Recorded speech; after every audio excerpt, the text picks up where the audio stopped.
Yo brainrots, welcome back to another video. Have you ever noticed how sometimes the price of something suddenly explodes and everyone starts talking about it like it's the literally the easiest way to make money? At first, only a few people invest. They buy early, they make good profits. Then more people hear about it. News spreads, friends start talking about it, and suddenly everyone feels like they need to join in before it's too late. The price is the price it keeps rising it just keeps rising faster and faster, and many people become excited because it looks like free money. But then something changes. The price stops going up.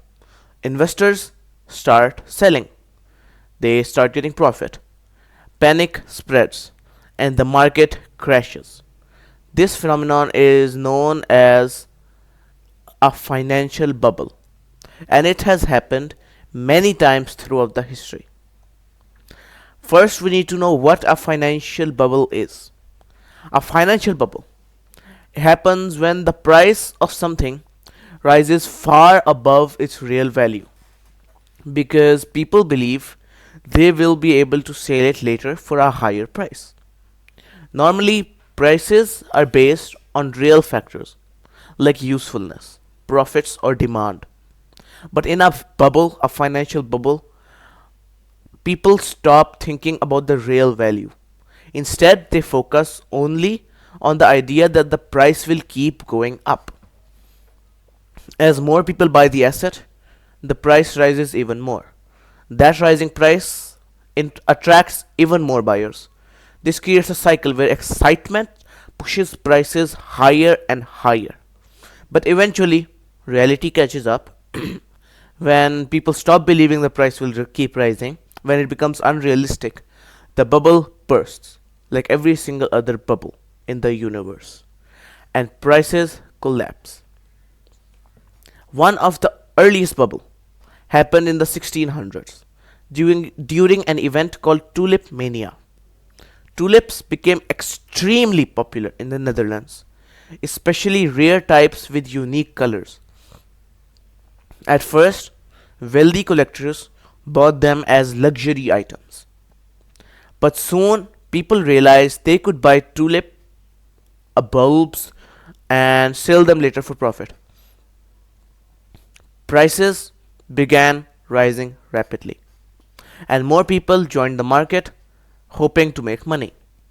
Eventually, the tulip bulbs were selling for prices equal to entire houses. But when buyers suddenly disappeared, prices collapsed overnight.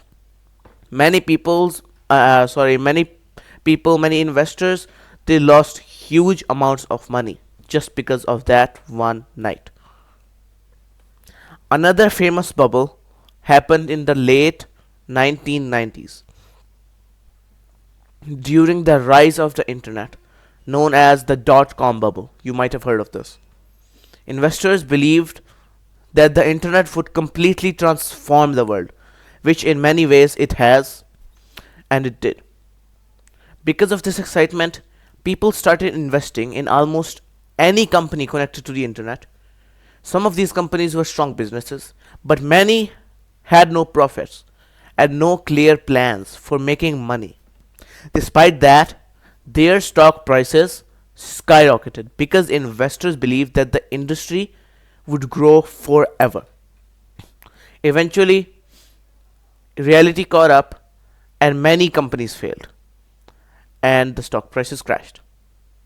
A more recent example happened in before the 2008 financial crisis.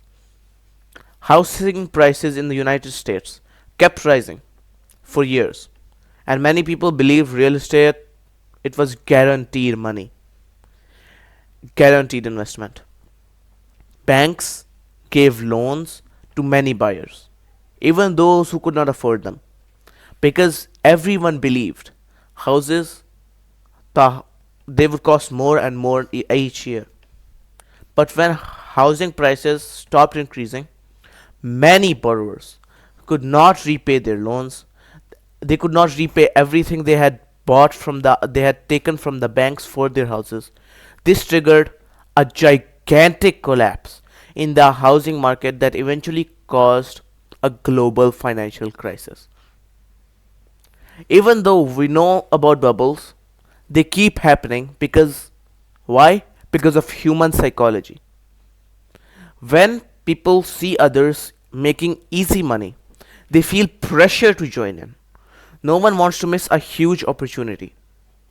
The fear of missing out causes more people to buy, which pushes prices even higher. When that confidence that disappears, everyone tries to sell at the same time, and the bubble bursts. Financial bubbles have appeared many times in our history, and they will probably appear again in the future. The main lesson is simple. When prices rise mainly because of hype and excitement rather than real value, the situation it will be really dangerous. Because eventually, when that confidence disappears, the bubble will burst.